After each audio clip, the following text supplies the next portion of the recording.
निलंबित का कोई कारण ये नहीं था कि ये लोग हंगामा कर रहे थे, ये लोग किसी का कुछ गैर संसदीय व्यवहार कर रहे थे, ये तो मामला नहीं था। लोगों ने चिट्ठी लिख करके केवल दी सभापति को कि आप ये जो सिक्योरिटी ब्रीच का मामला हुआ है, तो सिक्योरिटी ब्रीच पर आप गृह मंत्री का या प्रधानमंत्री का बयान करवा दीजिए। इतना ये लोग बेशरम है कि सांसदों को निकाल करके विपक्ष के बिना कोई चर्चा के 18 कानून पास करवा लिए।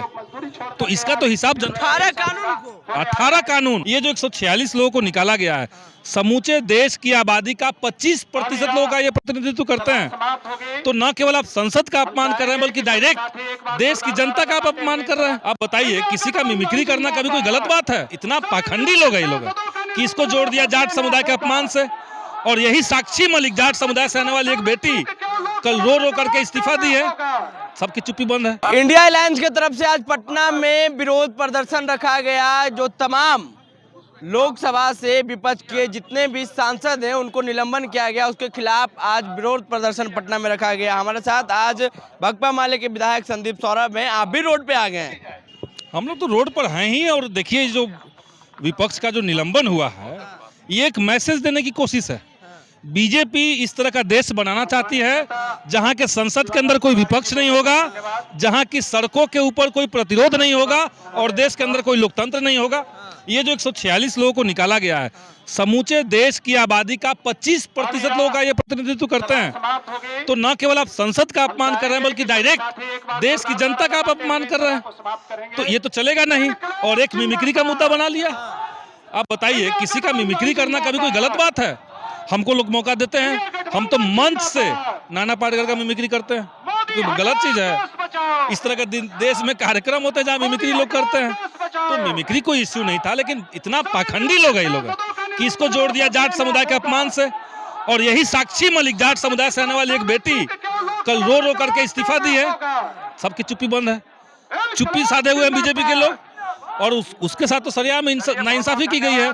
तो असल में भाजपा एक पाखंडी और इस देश के लोकतंत्र संविधान को कुचलने वाली पार्टी हो चुकी है। और इतना ये लोग बेशरम है कि सांसदों को निकाल करके विपक्ष के बिना कोई चर्चा के 18 कानून पास करवा लिए। तो इसका तो हिसाब 18 कानून बिना विपक्ष के रहते हुए उनको निलंबित करके। और निलंबित का कोई कारण ये नहीं था कि ये लोग हंगामा कर रहे थे, ये लोग किसी का कुछ गैर संसदीय व्यवहार कर रहे थे, ये तो मामला नहीं था। लोगों ने चिट्ठी लिख करके केवल दी सभापति को कि आप ये जो सिक्योरिटी ब्रीच का मामला हुआ है, तो सिक्योरिटी ब्रीच पर आप गृह मंत्री का या प्रधानमंत्री का बयान करवा दीजिए। लोगों ने लिख करके चिट्ठी दी, जितने लोगों का चिट्ठी में साइन था, नाम था, सबको सस्पेंड कर दिया। तो ऐसे देश चलेगा? कौन चिट्ठी लिख के भेजा था? विपक्ष के जो सांसद लोग थे, उन्होंने सभापति से मांग की लिख करके। हम लोग भी मांग करते हैं सदन के अंदर कि इस सवाल पे सरकार का बयान करवा दीजिए। तो डेरेक ओबेरॉन है, टीएमसी के सांसद हैं, उन लोगों ने एक चिट्ठी लिख करके तैयार किया, उसमें कई सारे सांसदों ने साइन किया। अब उसमें जितने लोगों ने मांग उठाया था, सबको निकाल दिया आपने। तो देश के अंदर लोकतंत्र का कोई मूल्य ही नहीं बचेगा। अगर आप ये स्थापित करेंगे तो जनता तो सड़क पर ही आएगी।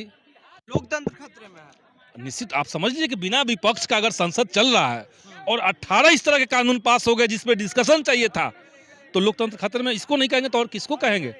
जब कोई महिला रेसलर, ओलंपिक विजेता, जिसको पूरी दुनिया जान रही है, उसको इस बात के लिए इस्तीफा देना पड़ा कि उसके साथ यौन उत्पीड़न करने वाले लोगों को दोबारा से अपने फेडरेशन के अंदर ले लिया है, तो ये लोकतंत्र पे हमला नहीं तो और क्या है? और क्या है ये? आखिर इस तरह का कदम क्यों उठा रही? क्योंकि बीजेपी इस देश की बनावट को, इस देश की पहचान को बदलना चाहती है। देश को बनाने के लिए जिन लोगों ने शहादत दी, आज़ादी के जो दीवाने थे, उन सब के मूल्यों का सीधे सीधे, उनके सपनों का सीधे सीधे अपहरण करना चाहती है।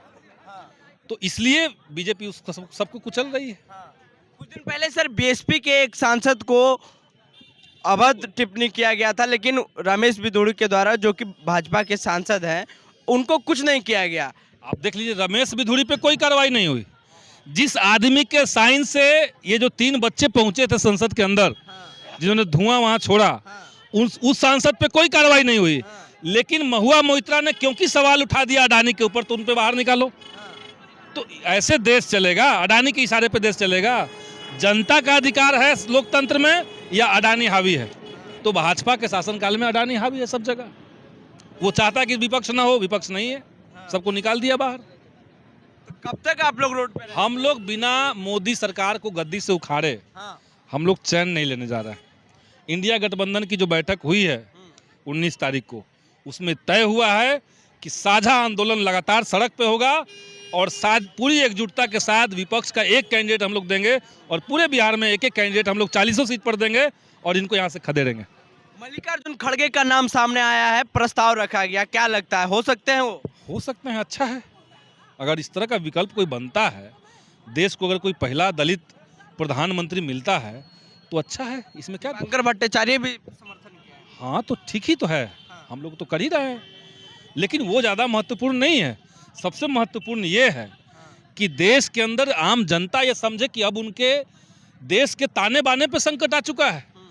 बाबा साहब भीमराव अंबेडकर ने देश का जो संविधान तैयार किया था, उस संविधान को पूरी तरीके से बदलने की बात हो रही है। तो ये देश की जनता समझे, जब जनता समझ लगी तो कैंडिडेट कोई भी होगा, चुनाव जीतेंगे हम लोग।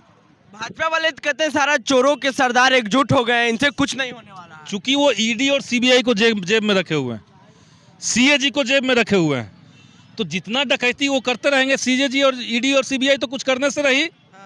राफेल डील में जितने खरबों का घोटाला हुआ, क्यों भाजपा ने चुप्पी साध ली उस पर? क्यों सुप्रीम कोर्ट में उसको मैनेज कर दिया गया है? क्यों डिटेल जो है बंद लिफाफे में दिया जा रहा है? तो भाजपा से बड़ा कोई करप्ट हो नहीं सकता, क्योंकि हम ये मानते हैं कि जो लोकतांत्रिक नहीं होगा वो अनिवार्य रूप से करप्ट होगा। 24 में क्या होगा? 24 में भाजपा की विदाई होगी, मोदी को खदेड़ेंगे। 24 में तो इनको खदेड़ना ही होगा, तभी देश बचेगा। और ये इनका खदेड़ा जाना तय मान के चलिए।